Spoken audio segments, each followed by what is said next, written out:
Buenos días, Javier. Muy buenos días. Bueno, Javier Rodríguez, de Bodega Rodríguez Sanzo, ganas de tenerte en Vivir el Vino. Es un placer siempre venir a estar con amigos. Vamos al tema. Primera pregunta, y yo creo que obligada casi. Bodegas, vinos más que bodegas, en Rías Baixas, Rueda, vino de la tierra de Castilla y León, Toro, Rioja, Ribera del Duero, casi en todos los sitios donde se puede elaborar vino. ¿Te consideras un enólogo volante, inconformista? ¿Me gusta elaborar en diferentes sitios? ¿Cómo te consideras? Así, sin anestesia. Sin anestesia. Pues realmente nuestro eslogan, o mi eslogan, es inconformista. Y esto viene realmente porque me gusta el mundo del vino y sus gentes. Entonces, cuando empecé hace más de 20 años en este proyecto, sin nada, pues lo que me valía era mi relación humana y mi relación de amistad con muchos bodegueros. Y ahí empecé a conocer pues, su territorio, su gente, sus comidas, su forma de vida. Y eso es mucha riqueza personal. Y cada día me gustaba más y no me conformaba. Y la mejor forma de mantener amigos, por lo menos en mi casa, es bebiendo vino. Y si encima lo haces con ellos, pues ya realmente es perfecto. Bueno, eso está claro. Como decía, vinos en muchas denominaciones. Ahora ya tienes bodega. Sí. Bueno, nos vamos a Valladolid, bodega ya en progreso, faltan cosillas, pero ya está en progreso. Familia trabajando contigo, tienes a tu hija, buena amiga también. ¿Te consideras bodega familiar o cuando nosotros escuchamos eso de bodega familiar, es otra cosa, es otro concepto? Bueno, realmente bodega familiar hay muchas, las hay grandes, las hay pequeñas, las hay con mucho viñedo propio, con solo viñedo y mi concepto de bodega familiar realmente siempre hay que poner bodega familiar inconformista, porque realmente somos algo que no es tan habitual, es decir, somos una bodega familiar, no está la familia dentro de nosotros, tenemos un equipo, pero somos una bodega familiar de primera generación, llevamos 20 años o 21 años. Algunas bodegas familiares que llevan 5, 6, 10 generaciones me dirán, yo sí que soy una bodega familiar. Digo, bueno, yo también llegaré, pero vamos a empezar por aquí, ¿no? Eso está claro. Yo estaba pensando en una cosa, yo creo que podemos estar hablando, pero ¿por qué no abrimos un vino? Te voy haciendo la siguiente pregunta mientras lo abro. Me parece estupendo. Y además, pues a jugárnoslas un poco, porque esto es sorpresa lo que vamos a probar. Wow. Pero mientras lo abro te comento, ¿un vino por y para o casi preferimos elaborar vinos en los que estoy pensando? En esos vinos como el Wishba, el Gotas de Noche, el Bajo Velo, que para mí es un vinazo. Sí. ¿Qué te planteas? Vamos a ver, primero hay que definir muy bien esto de por y para, porque muchas veces la gente no sabe muy bien cómo funciona esto.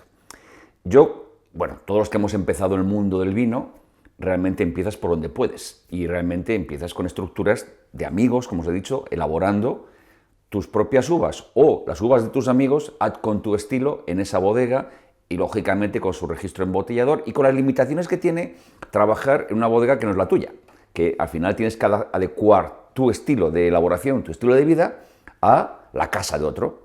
El tener bodega propia te permite otras cosas, te permite que sea tu casa. Entonces, todos esos juguetes que yo tengo, toda esa forma de elaborar, muchas veces molesta en una bodega que no es la tuya.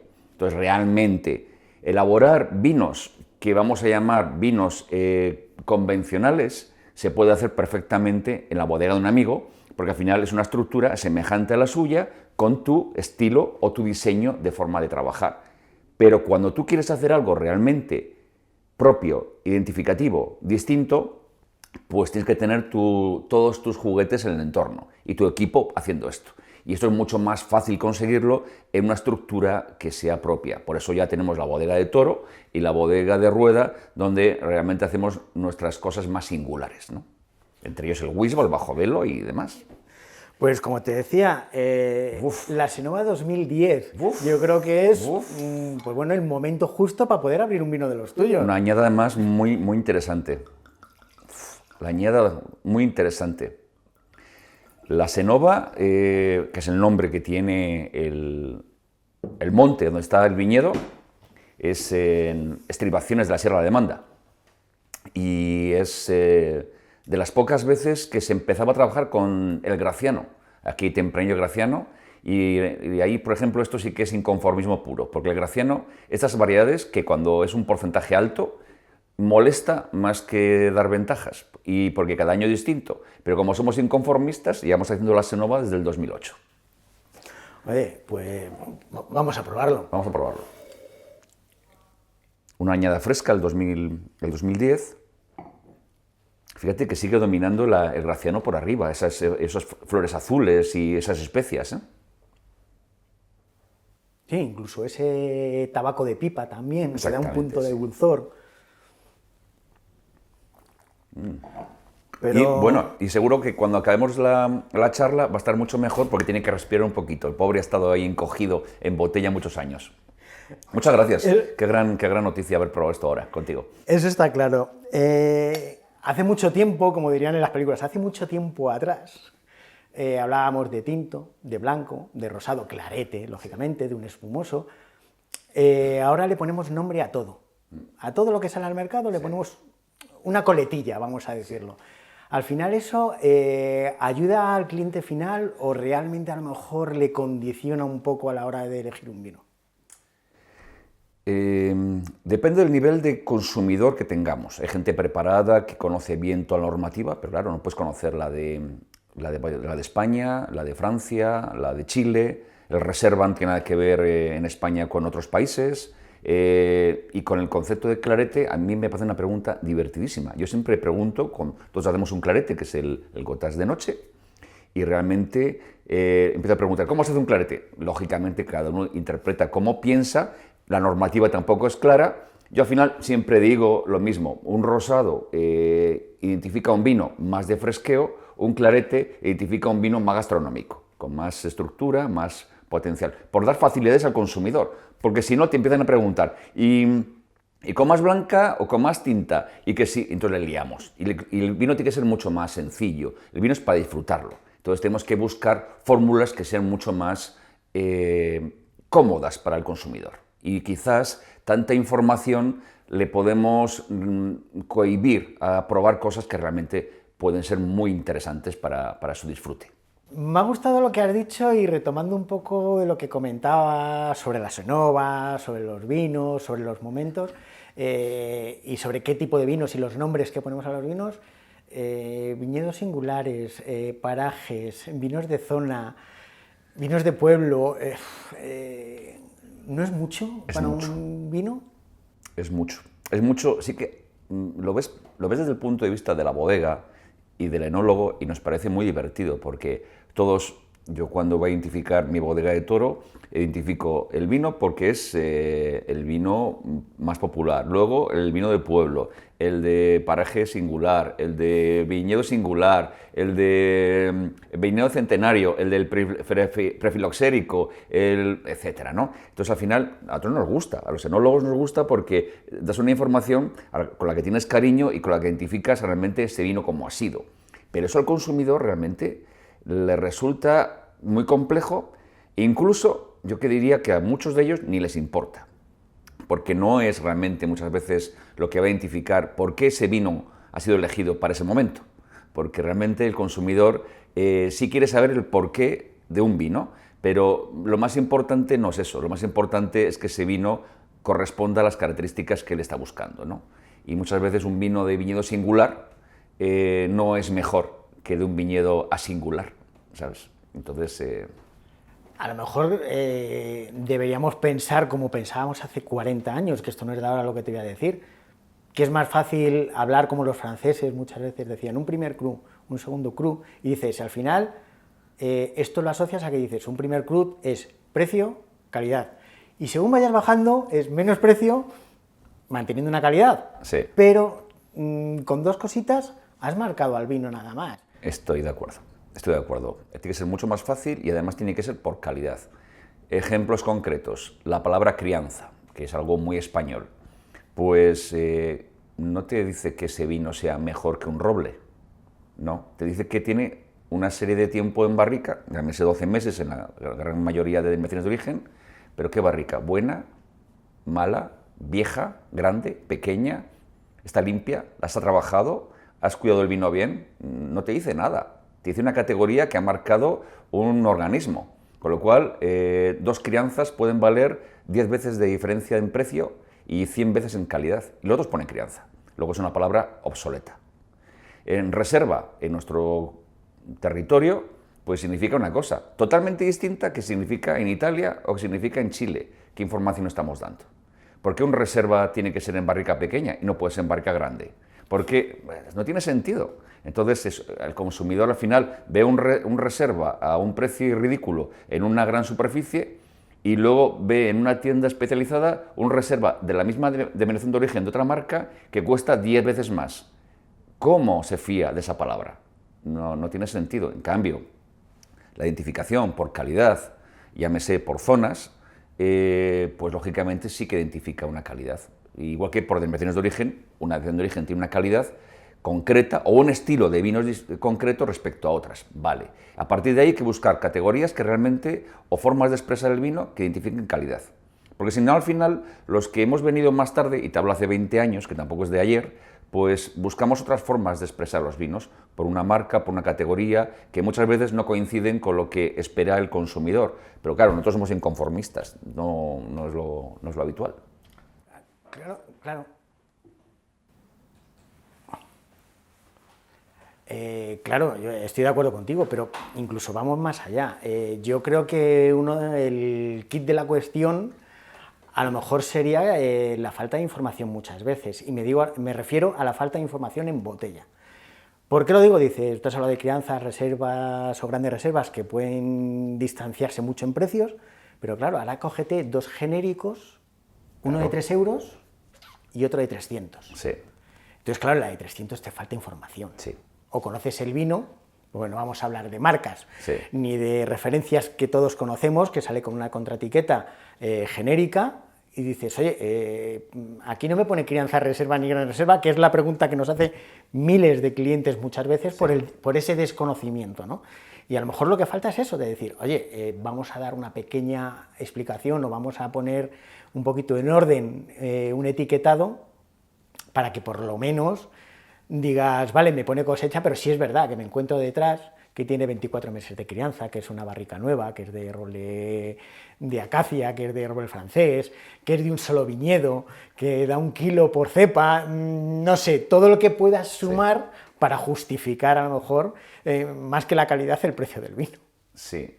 Lo que pasa es que eso tiene que estar certificado, si no al final lo podría poner hasta el de 3 euros también. Entonces, yo creo que el que paga 300 euros por una botella antes informa. Entonces, sí que habrá en la página web del proveedor, del productor, habrá una información o una ficha técnica, o habrá un QR con toda esa información, porque tampoco va a estar una Biblia ahí, ¿no? El problema está en que muchas veces la información sí que es cierto que es necesaria y tiene que estar en la botella. Ahora con los QRs es fácil ponerla toda, el que quiere identificarlo lo hace de una forma perfecto, inmediata.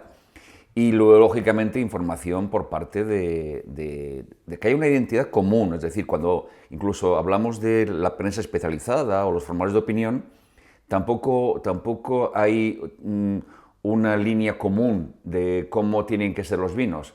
Los vinos, de repente decimos que tienen que ser más ligeros y de menos alcohol, o que ser más ligeros y más frescos, pero resulta que no, pero que hay que beber menos. Entonces hay que beber menos, habrá que beber vinos con más cuerpo que te sacien antes, ¿no? Entonces, ¿eso es un síntoma de calidad o no? Que la zona, ¿por qué? Porque es una zona que da vinos de una forma, pero resulta que el consumidor no los entiende. Que es muy complicado esto, ¿eh? Realmente yo creo que cada uno en nuestras bodegas vamos identificando nuestros clientes y hacemos los vinos, no es que hagamos los vinos para esos clientes, sino que como con nuestros vinos hemos encontrado esos clientes, pues nos encontramos cómodos haciendo esos vinos para esos clientes. Y muchas veces me dicen, este vino no es el adecuado para este mercado, ni me importa, porque no voy a cambiar mi vino porque a otro mercado no le guste, o porque a un prescriptor en un momento dado diga, no, es que ese vino no es de, estoy pensando a lo mejor en bodegas tradicionales, esos vinos ya no son los que pide el consumidor. Digo, ¿qué consumidor? El mío sí, ¿no? Entonces, sí que es cierto que todos tenemos nuestras propias formas de comunicar esto a los clientes. Lo que estoy de acuerdo contigo es que hay que hacerlo más sencillo. O sea, tiene que haber algo que realmente el consumidor vea como algo fácil de entender y que realmente sea consecuente con lo que pone. Crianza no te dice nada. Puede tener 14 meses de barrica y no poner crianza. La Senova, por ejemplo. Un vino de etiqueta genérica y es un vino que ha estado entre fermentado en tino de madera, fermentado en maloláctica en barrica, 2 años y medio en barrica, ha estado 3 años en barrica. ¿Qué sería un reserva? No. ¿Qué sería una reserva? Es que no tiene sentido. Entonces, bueno, más fácil tiene que ser todo. Estoy de acuerdo. Yo siempre lo he dicho, el vino es romanticismo también, y vamos a ponernos un poco románticos, por decirlo de una manera. Sí, sí. ¿Un vino para cada momento o es el momento el que marca el vino a tomar? Uf. Buena pregunta. Vamos a ver. Hay las dos cosas. Sí que es cierto que hay momentos que los tienes predefinidos y hay vinos que los puedes casi seleccionar para ese momento. Y sobre todo estoy hablando en un momento, no es lo mismo una reunión empresarial con gente ejecutivos que están esperando un cierto vino y están esperando una serie de categorías o una selección de estilos, o que eso en un grupo de amigos, o que sean amantes del vino, o que sean innovadores, o que sea una cata de inconformistas, ¿no? No es lo mismo para una comida casual que para una comida sofisticada. No es lo mismo que una comida maridaje. Entonces, todo eso puedes elegir el vino en base a ese escenario. Pero luego está la otra parte.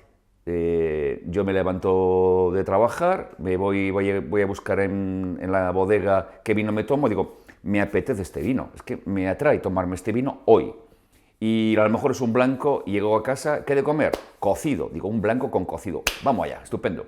Y ya está, y no pasa nada, es el momento para ese blanco porque es el que me apetece tomarme. Entonces existen las dos opciones.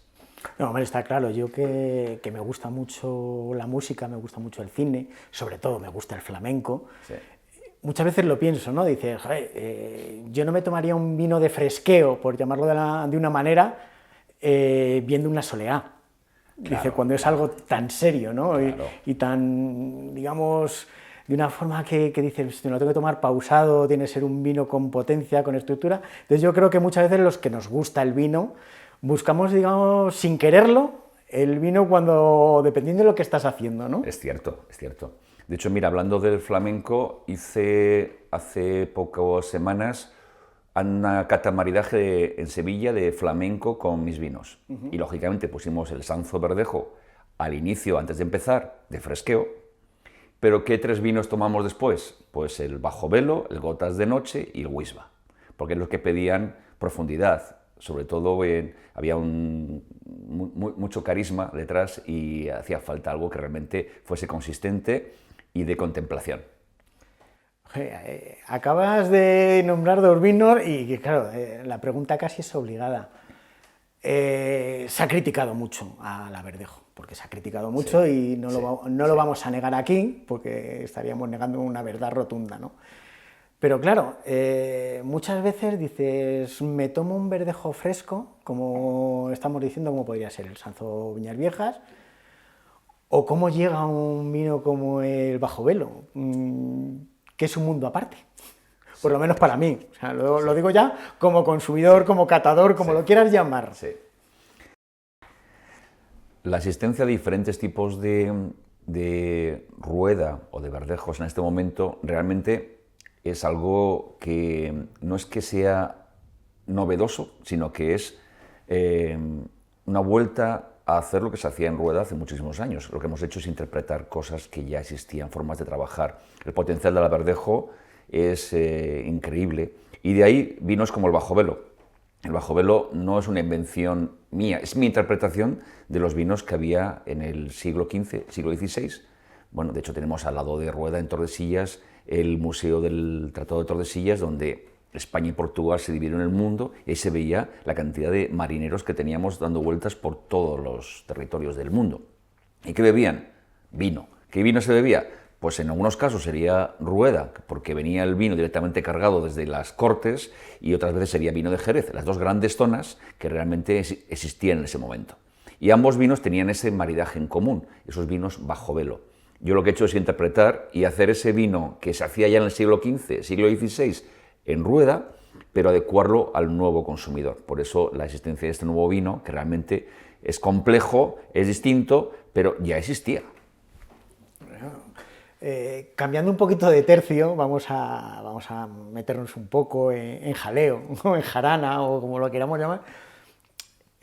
Podríamos hablar del wineloverismo, ¿vale? Y cuando digo wineloverismo podríamos sumar que es cierto que vivimos en un momento de que todo tiene que ser ágil, todo tiene que ser al momento, y claro, ahí entra en juego Instagram, sí, Twitter, TikTok, todas las redes sociales habidas y por haber.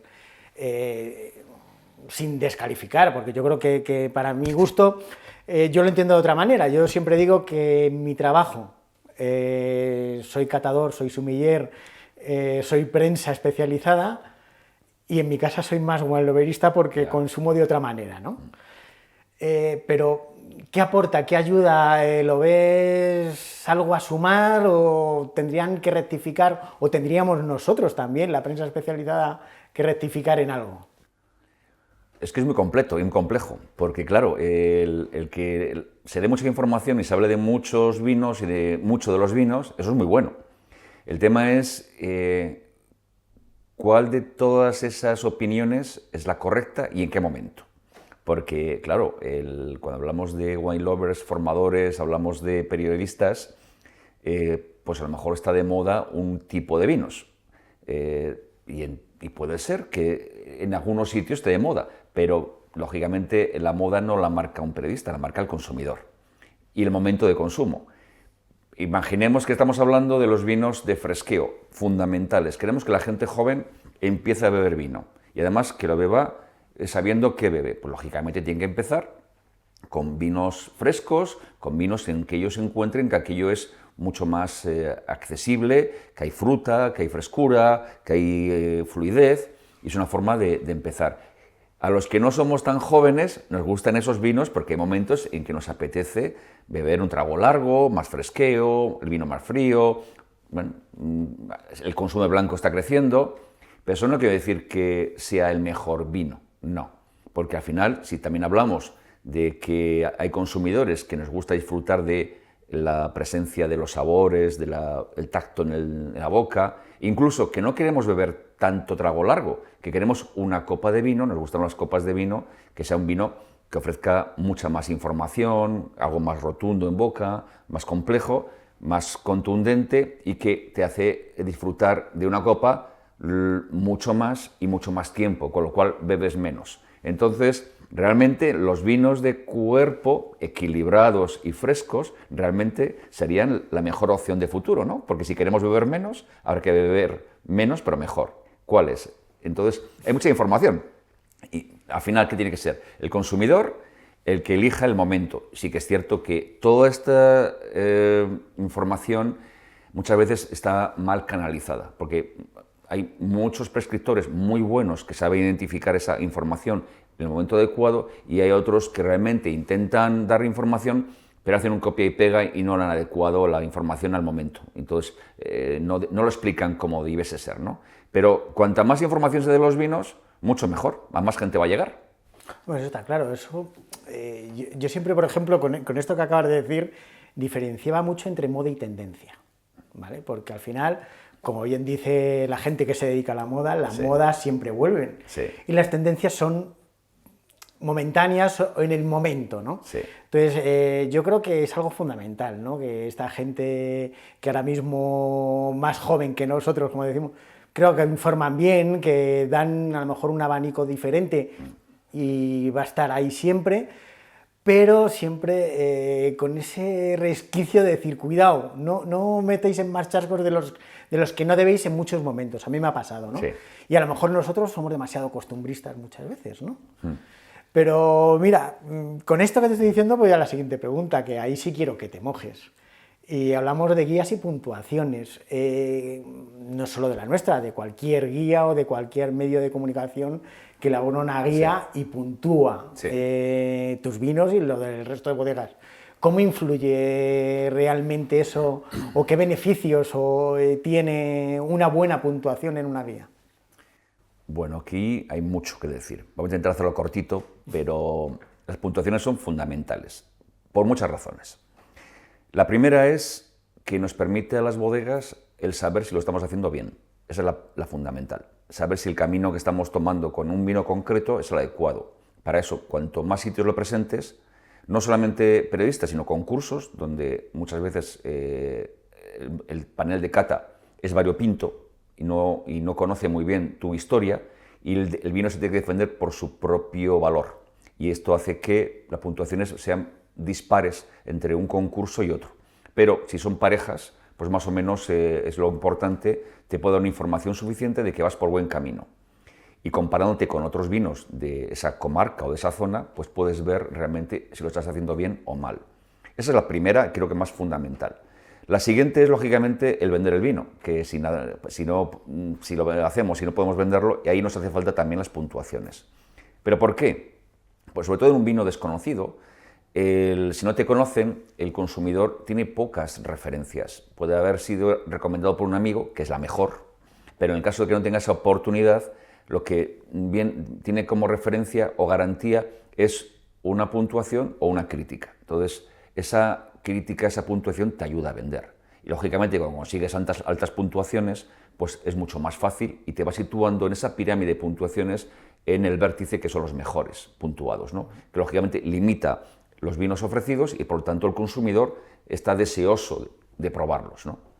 Lo ideal es altas puntuaciones, lo que queremos todos, lógicamente, pero sobre todo consistencia y muchos vinos puntuados. Vivir el vino te puntúa con X, otra guía con X. Al final, para estudio vuestro de los vinos, para saber qué opinión tenemos nosotros, también buscáis esa comparativa de decir, oye, vamos a ver cómo esta guía, o esta publicación y esta publicación, qué diferencias hay de puntuaciones e intentar. Nosotros somos amigos y siempre va a haber buena relación y me vas a poder preguntar, oye, ¿por qué aquí 96, aquí 95, aquí 94? Sí. ¿Buscáis esa diferencia entre puntuaciones entre guías y publicaciones? Sí, yo además que como creo que ya por la edad he conseguido ser más o menos respetado, o por lo menos os habéis acostumbrado a cómo soy, pues yo pregunto todo, ¿no? Y digo, y además no solamente eso, digo, ¿y por qué me habéis puesto a mí 95 puntos y a ese otro vino, que yo también lo conozco, 96? Y sin pensar, no porque sea mejor o peor, sino ¿qué os ha llevado a ese punto más o 2 puntos más? Entonces yo lo pregunto porque lógicamente es algo que vosotros sí que sabéis. Y a lo mejor me puede responder, no, era un punto de equilibrios, o era un punto de tal, o sencillamente que en el panel de cata ese día la botella se comportaba mejor y ya está, ¿no? La media fue otra. Claro, y ya está, no pasa nada. Pero bueno, sí que es bueno preguntar porque si hay pocas diferencias no te importan. Porque lo más importante, como te he dicho, es no una puntuación concreta de un formador de opinión. Que tengas 96 puntos, 95, 94 en un solo formador, un solo periodista, te da mucha información, pero no es suficiente, porque es un catador. Cuando tienes entre 2 arriba, 2 abajo puntos en 4 o 5 diferentes formatos, llámese concurso, llámese periodistas, entonces eso sí que es serio. Eso es porque mucha gente realmente coincide en que ese vino merece esa puntuación, ¿no? Y es lo que yo busco. Pues está muy bien. Pues Javier, lo primero darte las gracias por estar en Vivir el Vino con nosotros, compartir un buen rato, espero, con esta Senova 2010. Y para terminar, la pregunta del millón, recomiéndanos un vino de los tuyos, elaboras en muchas zonas, ¿cuál sería tu niño bonito? Pues te lo voy a decir porque lo tengo clarísimo, además. O sea, y fíjate que a veces cuando yo consumo uno de mis vinos me cuesta elegir porque, como te he dicho, en mi caso yo elijo el vino y luego ya veo a ver qué he ido a comer, ¿no? Pero el vino que realmente yo he hecho con el corazón para mis amigos y para mi familia, y que ha resultado ser el vino que nos ha puesto quizás en el plano, en el mapa gastronómico mundial, es el Wisba. El Wisba es un vino que realmente lo hice para mi 50 cumpleaños y lo hice solamente para hacer un vino para mis amigos y para mi familia, para disfrutarlo con ellos y para regalar a mis clientes. Y eso fue realmente el origen. Lógicamente lo hice con todo mi cariño y con todo mi conocimiento de lo que es el mundo del vino, buscando algo totalmente inconformista. Y resultó que di la clave con la tecla adecuada para que sea un vino que no solamente gusta a todos mis amigos y conocidos, sino que gusta en cualquier reunión a la gran mayoría. Y lo que más me gusta, hemos vuelto a abrir algo que habíamos perdido, los vinos de contemplación, los vinos de abrirse una copa de vino y tomársela sencillamente con tus amigos o con tu familia. Y no importa el momento, es la persona lo importante y estás disfrutando con ese vino. Y eso es el Wisba. Por eso es el que más recomiendo. Perfecto, pues nada, no nos vamos sin brindar y por muchas veces en vivir el vino con nosotros. Las veces que queráis. Muchas gracias. Gracias a ti, Javier. Está fantástico. Pues lo tenemos.